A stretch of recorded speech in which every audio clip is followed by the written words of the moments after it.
By popular demand, you guys asked for it, we're documenting it. Video number 2 of how to buy land, build houses, the entire series, step-by-step process. We're doing the pad site right now. I want you guys to come in and watch what's going on. Come on down and join us.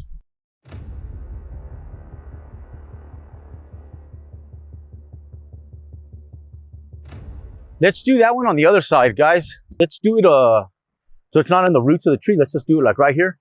And that way we can rope it across over here. And then let me show you this other one. Let me show you these ones over here. Okay, so I want to do one right here. I want to do some ribbons coming from right here. I just want to make sure no one gets on this lot. About where that wheelbarrow is right there. I don't want anybody parking over here on this lot. So about where the wheelbarrow is, you guys can run stakes right here about every 10 feet or so, maybe 10 or 12 feet. 1, 2, and then just, they're not going to park right here. So maybe just go right here, run a stake here.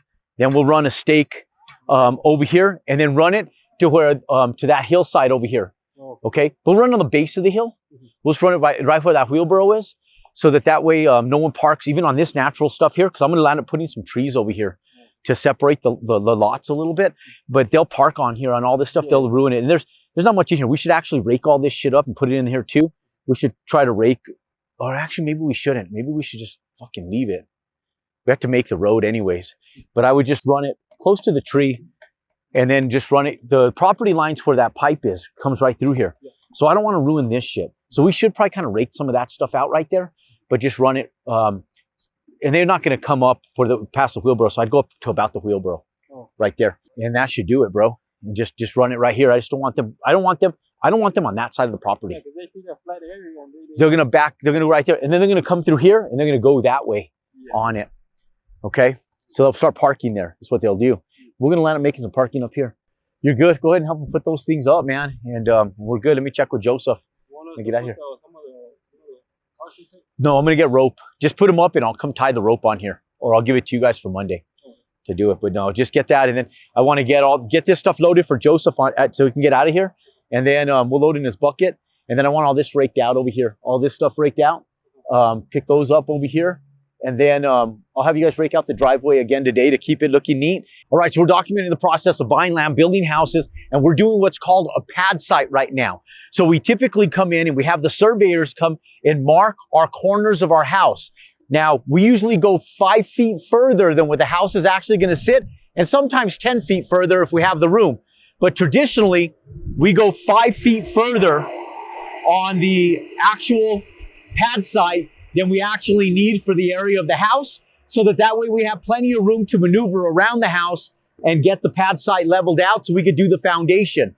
And so right now, we're leveling the site. We first come in and we do what's called grubbing. We grub the lot, which means we get all the natural and organic vegetation. They're taking all that stuff and they're loading it up and they're taking it to the recycle center where they can actually turn it into mulch and use it for the public parks, and then they sell it to the general public. And so we try to be environmentally friendly with all the organics material so that way we can recycle all of that stuff instead of it going completely to waste. Then once we get rid of all the organics, the dirty soil that has the roots and balls and stuff in it, we usually push it over the edge of these big lots, and then we use it for some of the landscape areas if it's just minimal grubbing of small grasses and weeds and stuff like that. Now, the rest of the organic material, it all gets hauled off. Then when we come in, we'll have the architects lay out where the house is going to go. We get the surveyor to come here and mark the actual points, and then we'll level out the land. And then once the lot is actually leveled, we'll come out and have the surveyors come back out and set the stakes again to be able to lay out exactly where the forms go and where the foundation is actually going to sit. So right now, we've grubbed everything. We have to actually cut out this hillside on this mountainside right here. We're going to devour that entire mountainside. We're going to take the rock out of it. We're going to silt the rock so that we get the clean soil, get rid of all the rock and heavy debris, and we'll recycle a lot of that dirt from that mountainside to elevate the low side of the lot and level out this pad site. We'll probably have to bring in someplace in the neighborhood of about 250 to 300 yards of clean fill to level out the dirt. Now, once we have it all leveled, that's when we'll bring the surveyors back in. We'll start the form setting. Once we do the form setting and the concrete guys come in and set the forms around the edge, the concrete guys just happen to be our own guys because we have the concrete company. Then we'll have the plumbers come in and do what's called the rough-in, because we're going to pour a monolithic slab, meaning there's no floor joist. It's one solid concrete slab. We'll have them come in, trench that out.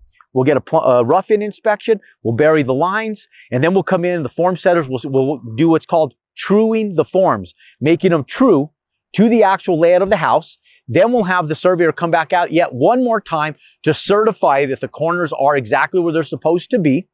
Once those are certified, we'll get our pre-slab inspection, and then we'll pour the concrete in our foundation. So in the next video, we'll be showing you guys what the forms actually look like when the forms are actually set. But right now today, we're building a pad site. And the pad site is the next phase when you're buying land, building houses, right before you actually do the form setting and your plumbing rough-in.